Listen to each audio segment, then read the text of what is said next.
Hello everyone, स्वागत है आप सभी का एक बार फिर से आपके अपने YouTube channel math cam classes में। तो अगर आप सभी लोग एलटी ग्रेड 2025 की तैयारी कर रहे हैं और अगर आपको साइंस सब्जेक्ट से रिलेटेड किसी भी तरीके की क्वेरी है कि भाई साइंस सब्जेक्ट का जब आप एग्जाम देंगे तो प्रीलिम्स तो चलो कैसे ना कैसे करके आप क्रैक कर लोगे, लेकिन मेंस के एग्जाम में डिस्क्रिप्टिव आंसर कैसे लिखेंगे, किस तरह से मेंस के एग्जाम एक्चुअली लिखे जाने चाहिए, कैसे उसका पहले आपको इंट्रोडक्शन लिखना होता है, फिर कैसे बॉडी लिखनी होती है, कैसे कंक्लूजन लिखना होता है, इन सारे सवालों के जवाब के लिए सबसे टॉप नॉच कंटेंट लेने के लिए आप लोग इस चैनल पर आ गए हैं। तो इसके लिए आप सभी लोग इस चैनल को सब्सक्राइब कर लीजिएगा, क्योंकि यहां पर एलटी ग्रेड साइंस से रिलेटेड आपका जीएस हो, चाहे केमिस्ट्री हो, चाहे फिजिक्स हो, सारी की सारी चीजों का जो आपका सॉल्यूशन है वो हम यहाँ पर आपको प्रोवाइड करने वाले हैं। आप सभी का स्वागत है मैथ कैम क्लासेस के इस प्यारे से यूट्यूब चैनल पर। यहाँ पर हम आपको एलटी ग्रेड हो गया, पीजीटी हो गया, सीएसआईआर नेट हो गया, गेट हो गया, हर तरह के टीचिंग एग्जाम से रिलेटेड जो भी एग्जाम्स होते हैं उनकी तैयारी कराते हैं। और आज इस वीडियो में मैं आपके सामने लेकर आया हूं कि एलटी ग्रेड में केमिस्ट्री के सब्जेक्ट को कैसे मजबूत करें, प्रीलिम्स और मेंस की तैयारी कैसे करें। प्रीलिम्स जो कि LT grade, UP LT grade का एग्जाम जो कि नवंबर दिसंबर में होने की पूरी संभावनाएं हैं, उसके लिए हम कैसे तैयार हो, और जब आपका मेंस का एग्जाम हो तो डिस्क्रिप्टिव में आप ऐसा कैसा मतलब किस तरह से लिख कर आए कि आपका एक ही बार में सिलेक्शन जो हो वो 100% हो जाए। चलिए सारी बातों को शुरू करते हैं। सबसे पहले तो आपका जो ये नोटिफिकेशन आया हुआ है इसका एक बार एग्जाम का फटाफट ओवरव्यू देख लेते हैं। आपका जो ये यूपी एलटी ग्रेड का एग्जाम है ये दो पार्ट में होने वाला है, आप सभी को पता होगा। जो इसका प्रीलिम्स का एग्जाम होगा, प्रीलिम्स के एग्जाम में आपके 150 क्वेश्चन पूछे जाएंगे, जिसमें सामान्य अध्ययन यानी जनरल स्टडीज जीएस के आपके 30 क्वेश्चन होंगे, और साथ ही साथ में आपके वैकल्पिक विषय जो कि जैसे अगर साइंस में फिजिक्स और केमिस्ट्री के 60-60 क्वेश्चन होंगे तो आपका जीएस आएगी, जीएस के 30 क्वेश्चन होंगे, और फिजिक्स के आपके 60 क्वेश्चन होंगे, और केमिस्ट्री के आपके कितने होंगे, 60 क्वेश्चंस होने वाले हैं। ये हो गया प्रीलिम्स का खेल। अब प्रीलिम्स में भी आपको सिर्फ और सिर्फ इसे क्वालिफाई करना है ना, ये सारी चीजें आपको पता भी होंगी ऑलरेडी, क्वालिफाई करना है। और जनरल कैटेगरी के लिए देखें तो 40% मार्क्स लाने हैं, मतलब टोटल जो पेपर है 120 क्वेश्चंस का 300 मार्क्स का क्वेश्चन होने वाला है। 150 क्वेश्चंस का 300 मार्क्स का क्वेश्चन होने वाला है। तो हर क्वेश्चन 2 नंबर का आपका होने वाला है, ठीक है। साथ ही साथ यहाँ पर आपकी निगेटिव मार्किंग भी होगी 0.33 मार्क्स की, ठीक है। तो निगेटिव मार्किंग भी आपकी होनी है। ओवरऑल आपको करना क्या है कि 300 में से आपको बस 120 प्लस ले आना है, क्योंकि जो आपका प्रीलिम्स का एग्जाम होगा इसके मार्क्स आपके एक्चुअल फाइनल एग्जाम्स में नहीं जोड़े जाएंगे। तो ये तो कहानी हो गई किसकी, प्रीलिम्स की। अब इसके बाद देखिए सिलेबस को आप देखते हैं, जनरल स्टडीज जो आपका सिलेबस आने वाला है, तो जो आपकी जीएस आएगी वो आएगी हिस्ट्री हो गई, ठीक है, ज्योग्राफी हो गई, पॉलिटी हो गई, इसके बाद इकोनॉमिक्स हो गई, हिंदी में देख लीजिए आपका इतिहास हो गया, ठीक है, भूगोल हो गया, राजनीतिक शास्त्र हो गया, अर्थव्यवस्था हो गई, ठीक है। अगर हम लोग आगे की बात करें तो करंट अफेयर्स हो गए, ठीक है, एग्रीकल्चर हो गया, और साइंस हो गया। तो साइंस तो अपने लिए अच्छी बात ही है, साइंस का तो हम पेपर ही देने वाले हैं। तो ये वाले पार्ट मतलब 4-5 क्वेश्चन जो इसके आने वाले हैं, क्योंकि आपके पास 30 क्वेश्चन जो आएंगे और अपने पास टॉपिक कितने हैं, 8 टॉपिक है, तो हर टॉपिक से लगभग 4-4 क्वेश्चन आपको देखने को मिलेंगे। तो 4 क्वेश्चन तो अपने लिए ये आसान हो जाएंगे। इसके बाद एलिमेंट्री मैथमेटिक्स भी मैं मानता हूं कि साइंस वाले स्टूडेंट्स के लिए आसान रहेगी। और एक बात यहां पर नोट करके लिखी हुई है कि जो भी आपको जनरल अवेयरनेस के क्वेश्चंस पढ़ने हैं वो आपको रिलेटेड रेफरेंस टू यूपी वाले क्वेश्चंस पर ज्यादा ध्यान देना है, ठीक है। ये आपका जितना भी देखिए, अभ्यर्थियों से ये अपेक्षा की जाती है कि उत्तर प्रदेश के विषय परिप्रेक्ष्य में उपयुक्त विषयों का उन्हें सामान्य परिचय हो। जो भी हिस्ट्री, पॉलिटी, ज्योग्राफी आपको पढ़नी है उसमें अगर कुछ भी आपको यूपी से रिलेटेड एक्स्ट्रा मिलता है तो आप उसे मार्क करके आप रख लीजिएगा, ठीक है। और चिंता मत करिए, सारी का सारा सोल्यूशन हम इसी चैनल पर आपको देते रहेंगे, चाहे वो जीएस हो, चाहे फिजिक्स हो, चाहे केमिस्ट्री हो, ठीक है। अब देखिए मेंस की बात करते हैं। मेंस में भी आप सभी को पता है कि टोटल 20 क्वेश्चंस होंगे, ठीक है। 20 क्वेश्चंस में से आपके फिजिक्स के कितने क्वेश्चन होंगे, 10, और केमिस्ट्री के कितने क्वेश्चन होंगे, आपके 10। तो आपका जो ये सब्जेक्ट आने वाला है, 20 क्वेश्चंस आने वाले, इन 20 क्वेश्चंस में से 10 क्वेश्चन होंगे 8 मार्क्स ईच के, और 10 क्वेश्चन होंगे 12 मार्क ईच के। इस तरीके से आपका 200 मार्क्स का क्वेश्चन पेपर ये होने वाला है। तो इन्हीं 200 में इतना बढ़िया राइटिंग करके आनी है आपको कि आपका सिलेक्शन का जो चांस हो वो 100% हो जाए, ठीक है। 3 घंटे का आपका समय है, ठीक है। चलिए इसमें से जो पहले 8 वाले क्वेश्चन है इनको 125 शब्दों में इसका आंसर राइटिंग करनी है, 125 शब्दों में इसकी आंसर राइटिंग करनी है।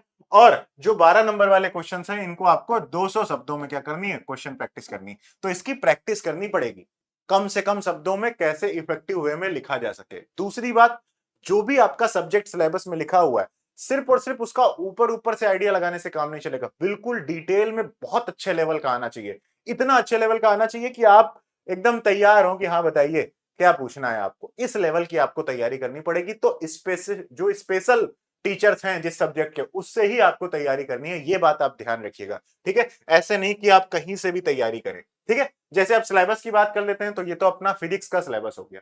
फिजिक्स के सिलेबस में भाई आपकी फिजिक्स में आपकी जनरल फिजिक्स आएगी, या फिर मैकेनिक्स बोल देते हैं जिसको।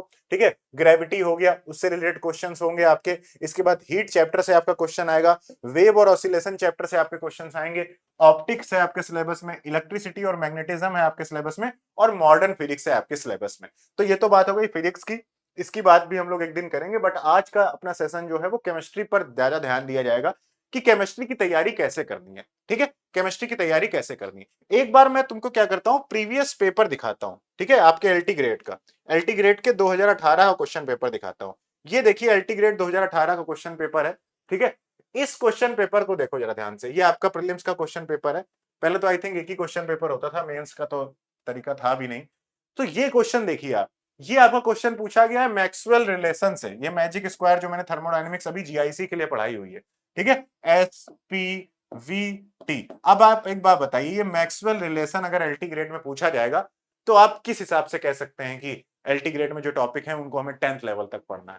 तो आपको 12th लेवल तक, इवन ग्रेजुएशन लेवल तक आपको क्या करना पड़ेगा, अपने सारे टॉपिक जो भी लिखे हुए हैं उन्हें तैयार करके जाना होगा, ताकि आपके चांसेस जो सिलेक्शन के हों वो 100% रहें।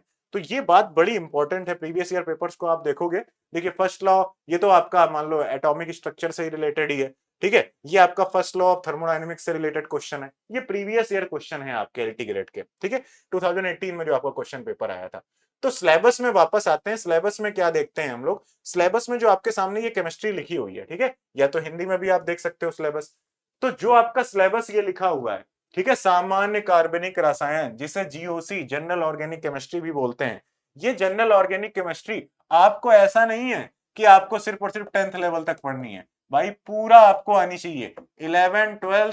ठीक है, इवन नीट लेवल की आप मानकर चलिए। ठीक है, नीट लेवल की केमिस्ट्री आपको आनी चाहिए, जितने भी टॉपिक यहाँ पर लिखे हुए हैं। तो आपको जीओसी बहुत अच्छे से पढ़नी पड़ेगी, रिएक्शन मैकेनिज्म का प्रॉपर आइडिया नीट लेवल तक का आपको रखना पड़ेगा। ठीक है, इसके बाद मैकेनिज्म ऑफ नेम रिएक्शन आपको अच्छे से पढ़नी पड़ेगी, कार्बोहाइड्रेट्स क्या होते हैं, पॉलीमर क्या होता है, आइसोमेरिज्म क्या होता है, एडजॉर्प्शन स्पेक्ट्रोस्कोपी क्या होती है, बैथोक्रोमिक एंड आपका हाइपोक्रोमिक शिफ्ट क्या होता है। ठीक है, तो क्रोमेटोग्राफी क्या होती है, एडजॉर्प्शन फ्रीक्वेंसी क्या होती है, हिंदी में देख लीजिए कि अवशोषण स्पेक्ट्रोस्कोपी क्या होती है, पराबैंगनी स्पेक्ट्रोस्कोपी क्या होती है। इन सारे टॉपिक्स को आपको अच्छे से पढ़ना पड़ेगा। और इसके अलावा और क्या सिलेबस में है, आपका स्ट्रक्चर ऑफ एटम है, पीरियोडिक प्रॉपर्टीज है, केमिकल बॉन्डिंग में आपको मॉलिक्यूलर शेप ऑफ मॉलिक्यूल निकालना आना चाहिए, तो ये भी आपका हायर लेवल का ही हो गया। कोऑर्डिनेशन केमिस्ट्री में भी देखिए आप, वर्नर थ्योरी हो गई, वीबीटी हो गई। ठीक है, इसके बाद आपका क्या है, बायोलॉजिकली एक्टिव कंपाउंड्स जो होते हैं आपका बायो इनऑर्गेनिक एक तरीके से हो गई। ठीक है, haemoglobin, myoglobin, vitamin B 12, chlorophyll, इनके स्ट्रक्चर, इनमें किस हिसाब की ऑक्सीडेशन स्टेट होती है मेटल की, ये सारी की सारी चीजें आपको पढ़नी पड़ेंगी। ठीक है, इसके बाद ऑक्सीडेशन एंड रिडक्शन जो आपका इलेक्ट्रोकेमिस्ट्री से रिलेटेड है थोड़ा थोड़ा। ठीक है, रेडियो एक्टिविटी हो गई, केमिकल काइनेटिक्स हो गई। अब केमिकल काइनेटिक्स में देखिए एंजाइमेटिक कैटलिस्ट, एंजाइमेटिक रिएक्शंस भी लिखी हुई हैं। ठीक है, example of catalytic and enzymatic reactions. इसके बाद थर्मोडायनेमिक्स आप देखिए, आप थर्मोडायनेमिक्स पूरी लगभग जीआईसी की तरीके ही है। केमिकल इक्विलिब्रियम हो गया, आयनिक इक्विलिब्रियम हो गया। तो ये आपके क्या है, सिलेबस है। ये आपका सिलेबस है किसका, आपका केमिस्ट्री का। तो सबसे पहला आपको काम क्या करना है कि अगर आप साइंस की तैयारी कर रहे हैं तो फिजिक्स और केमिस्ट्री दोनों के लिए ही आप सुन लीजिए, एक ही स्ट्रेटजी तो सेम ही है। केमिस्ट्री की बात करते हैं तो पहली बात तो आप ये समझिए कि 11 12th की आपको एनसीईआरटी से स्टार्ट करना है। अगर आपने वो पढ़ रखी है तो फिर उसके आगे शुरू करिएगा। सबसे पहले आप एनसीईआरटी को क्या करिए, थोरोली पढ़ लिए और सिलेबस को प्रिंट करके रखिए, और हर सिलेबस में जो हेडिंग है उसको अंडरलाइन करते हुए उसको पहले एनसीईआरटी से एक बार पूरा पढ़ डालिए। ठीक है, स्टेप 1 आपका ये होना चाहिए। इसके बाद सेकेंड स्टेप आपका क्या होना चाहिए कि जैसे ही आप उसको पढ़ लेते हैं तो उसके बाद आपको जो बीएससी लेवल की बुक्स हैं, जैसे पूरी शर्मा पठानिया फिजिकल केमिस्ट्री के लिए, इनऑर्गेनिक केमिस्ट्री के लिए जेडी ली, और मॉरिसन आपके ऑर्गेनिक केमिस्ट्री के लिए आपको पढ़नी चाहिए।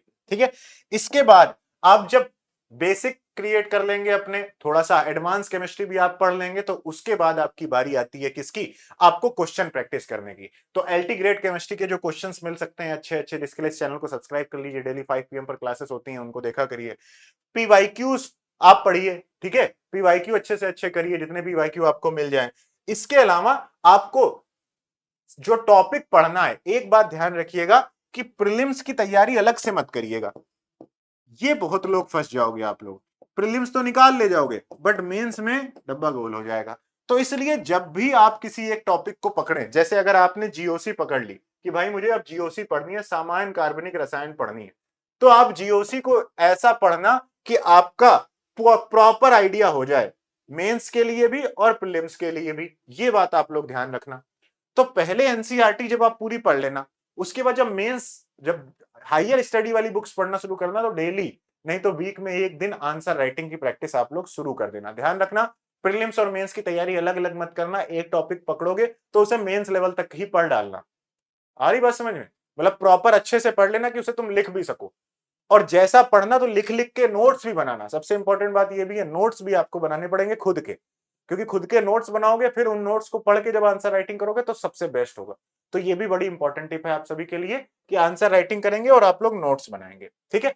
ये आपके प्रीवियस ईयर क्वेश्चन पेपर्स हैं, इनको आप देख लीजिए, जिससे आपको ये बात फिक्स हो जाएगी कि सिर्फ और सिर्फ आपको इतना नहीं पढ़ना है कि 11th-12th लेवल की एनसीईआरटी पढ़ ली सिर्फ, उससे काम नहीं चलेगा। थोड़ा सा हायर एंड में जाना पड़ेगा, क्योंकि बहुत सारे लोग आप सभी के सामने आएंगे जो लोग कंपटीशन देंगे आपको, और जो लोग आपको कंपटीशन देने वाले हैं वो लोग भाई पूरा फुल पावर तैयारी करके आएंगे। नेट की प्रिपरेशन करने वाले स्टूडेंट्स बैठेंगे आपके सामने, तो इसलिए पूरी अच्छे से तैयारी करिए। नवंबर तक प्रीलिम्स होगा, अगले साल इसका मेंस हो जाएगा, टाइम है आपके पास प्रॉपर पढ़ने का। डेली 2-3 घंटा निकालिए। अगर आप देखिए, मैंने आपको बहुत सारी चीजें बताई, ये बुक पढ़ो, वो पढ़ो, ये पढ़ो, लेकिन अगर आपको सब कुछ एक ही जगह चाहिए, ठीक है, तो उसके लिए मैटकेम क्लासेस अपना UPPSC LT grade GS plus science prelims और मेंस की कंप्लीट कोर्स लॉन्च कर रहा है। ये कोर्स मैटकेम क्लासेस के ऐप पर अभी इस समय करंटली अवेलेबल है, और 30 अगस्त तक आपकी कोई सेल भी चल रही है, मंथ एंड सेल चल रही है, तो उसमें आपकी जो फीस है वो सिर्फ और सिर्फ 4999 है। फीस देखिए, यहां पर हम आप सभी के लिए, देखो हम लोग तो खुद ही टीचर है, कहा नेट लेवल तक के लिए आपको पढ़ाते हैं, तो टाइम निकालकर आपके लिए एलटी ग्रेड का कोर्स बनाएंगे। केमिस्ट्री का कोर्स आपके लिए ऐसा बनाएंगे कि आप मतलब टॉप ही करोगे, ठीक है। बिल्कुल चिंता मत करना, केमिस्ट्री की चिंता बिल्कुल छोड़ देना। फिजिक्स के भी टीचर, हम उन टीचर से आपको कोर्स प्रोवाइड कराने वाले हैं जो लोग ऑलरेडी नेट लेवल का पढ़ाते हैं, ठीक है, जो लोग ऑलरेडी जेई नीट को पढ़ाते हैं। तो बहुत अच्छे फिजिक्स के टीचर भी आपको मिलेंगे, बहुत अच्छे केमिस्ट्री के टीचर भी मिलेंगे, जीएस का भी टीचर आपको बहुत अच्छा मिलेगा। कुल मिलाकर ये कोर्स ऐसा होगा जिससे आप बिल्कुल, अगर आपने मन लगाकर पढ़ लिया, तो आपका जो सिलेक्शन का चांसेस है वो 100% हो जाएगा, ठीक है। तो पूरा जीएस आएगी, केमिस्ट्री आएगी, फिजिक्स आएगी, कंप्लीट कोर्स मिलेगा आपको, अनलिमिटेड, कोई लिमिट नहीं होगी, आपको प्रॉपर टेस्ट सीरीज मिलेगी। कैसे ज्वाइन करना है? मैटकेम क्लासेस का ऐप डाउनलोड करिए गूगल प्ले स्टोर से, वहां पर कैटेगरी सेलेक्ट करिएगा एलटी ग्रेड, उसके बाद फिर आप जाइएगा ऑल कोर्सेस में, और ऑल कोर्सेस में जाने के बाद आपको अपना कोर्स मिल जाएगा, और इस तरीके से आप क्या करोगे, कोर्स को ज्वाइन करके प्रोसीड कर सकते हो, ठीक है। इसके अलावा जैसे अगर मान लो आपको वेबसाइट, लैपटॉप या फिर इसके थ्रू ज्वाइन करना, तो आप मैटकेम क्लासेस की वेबसाइट पर भी विजिट कर सकते हैं। मैटकेम क्लासेस की वेबसाइट विजिट करना, ओपन करना, जैसे ही वेबसाइट ओपन होगी तो आप अपनी सबसे पहले कैटेगरी सेलेक्ट करना, ऐसे इसको स्क्रॉल करना, यहाँ पर देखिए आपका ये एलटी ग्रेड करके कैटेगरी आएगी, तो पहले कैटेगरी सेलेक्ट कर लेना। कैटेगरी सेलेक्ट करने के बाद आप ऑल कोर्सेस में जब जाएंगे तो आपको ये आपका कोर्स मिल जाएगा, ठीक है, ये आपका कोर्स मिल जाएगा, प्रॉपर कंप्लीट कोर्स है। इसके कंटेंट में भी जाओगे तो देखो, जीएस प्रीलिम्स के लिए अलग से मिलेगी, केमिस्ट्री प्री प्लस मेंस के लिए मिलेगी, फिजिक्स प्री प्लस मेंस के लिए मिलेगी, प्रीलिम्स की टेस्ट सीरीज अलग से मिलेगी, और मेंस की डिस्क्रिप्टिव टेस्ट सीरीज अलग से मिलेगी। कुल मिलाकर इस कोर्स के अलावा आपको किसी भी चीज की जरूरत नहीं पड़ेगी। इस बात की आप बिल्कुल 100% मुझसे लिख कर ले लो, ठीक है। बस आप लोग अच्छे से टाइम निकालना, डेली 2-3 घंटे, और इस कोर्स को फॉलो अप करते रहना, ठीक है। इसको ज्वाइन करने के बाद सारी जिम्मेदारी आपके सिलेक्शन की हमारी रहेगी, ठीक है। बेस्ट टीचर, बेस्ट कंटेंट, बहुत सारे क्वेश्चन प्रैक्टिस, बहुत सारी आंसर राइटिंग आपको यहाँ पर हम करवाएंगे, और बिल्कुल बेस्ट फैकल्टीज से आपको कराएंगे। तो ये सारा का सारा आप सभी के लिए इंफॉर्मेशन थी। अगर आप इस चैनल पर नए हैं, so first of all thank you so much for watching this video till the end. जाने से पहले पहले अगर आप एक लाइक कर देंगे, कोई चीज अच्छी लगी हो या फिर आपका कोई सजेशन हो तो कमेंट कर देंगे, और जितने भी मित्र आपके इस एग्जाम की तैयारी कर रहे हैं अगर उसके साथ शेयर कर देंगे तो मैं बड़ा आभारी रहूंगा आपका। और सब्सक्राइब कर लीजिए चैनल, क्योंकि एलटी ग्रेड और जीआईसी दोनों ही एग्जाम की तैयारी के लिए मैट कैम क्लासेस आप सभी को one of the best and the finest content लेकर आ रहा है, और वो आपके सिलेक्शन के चांसेस को 100% कंफर्म कर देगा। Thank you so much guys for watching this video. ऐसी ही वीडियो लगातार देखने के लिए सब्सक्राइब करने के बाद बेल आइकन भी दबा देना। Thank you so much guys, once again bye bye, take care.